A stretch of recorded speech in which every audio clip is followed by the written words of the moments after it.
হামে আক্রান্তের রোগীর সংখ্যা বাড়ছে, জোর দমে চলছে টিকাদান কার্যক্রম। একই সঙ্গে সরকারি বেসরকারি উদ্যোগে চালানো হচ্ছে জনসচেতনতামূলক প্রচারণা।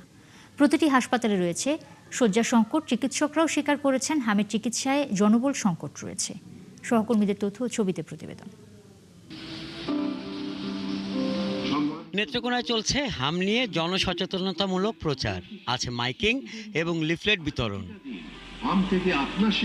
হাম রুবেলার টিকা নিতে বিভিন্ন স্বাস্থ্যকেন্দ্রে শিশুদের নিয়ে যাচ্ছে অভিভাবকরা। সকাল 8টা থেকে নেত্রকোনা 10টি স্থায়ী এবং 2064টি অস্থায়ী কেন্দ্রে স্বাস্থ্য বিভাগের আয়োজনে একযোগে চলছে টিকাদান কার্যক্রম। চট্টগ্রামের ফটিকছড়িতে সুশৃঙ্খলভাবে চলছে হাম রুবেলা টিকা কার্যক্রম। উপজেলা স্বাস্থ্য কমপ্লেক্সে হাম কর্নার ছাড়াও খোলা হয়েছে 15 শয্যার আইসোলেশন সেন্টার। আমরা এখানে সুস্থভাবে এবং সুন্দরভাবে কোনো ঝামেলা ছাড়া টিকা দিতে পেরেছি। আমার মেয়েকেও হামের টিকা দিয়েছি। আপনারা সবাই সচেতন হন, সবাই আসুন, হামের টিকা দেন। উপজেলাতে হাম রুবেলা প্রতিরোধ কার্যক্রমে প্রয়োজনীয় জনবল, ওষুধ ও সরঞ্জাম পর্যাপ্ত রয়েছে।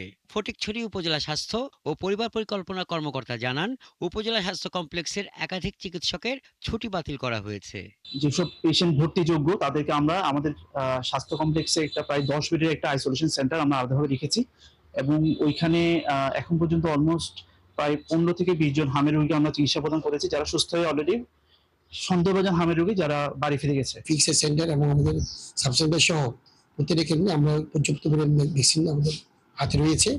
এছাড়াও আমাদের ভ্যাকসিন পরবর্তী যে কোনো কমপ্লিকেশন ফেস করার জন্য ইতিমধ্যে হসপিটালে আমাদের ফিক্সড সেন্টারে প্রায় 15টা বেডের মতো বেড রয়েছে।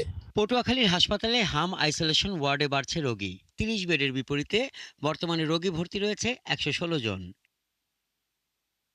অভিভাবকরা জানান, বেডে একাধিক শিশু রেখে চিকিৎসা নেওয়া খুবই কষ্টকর।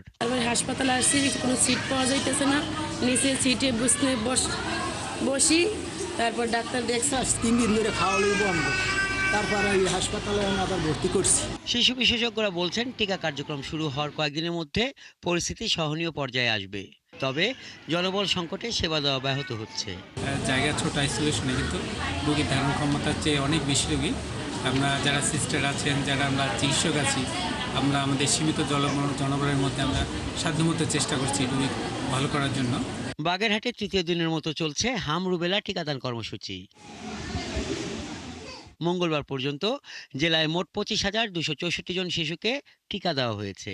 1,48,000 শিশুকে টিকা দেবার লক্ষ্যমাত্রা ধরা হয়েছে। হাসান আহমেদ, 71।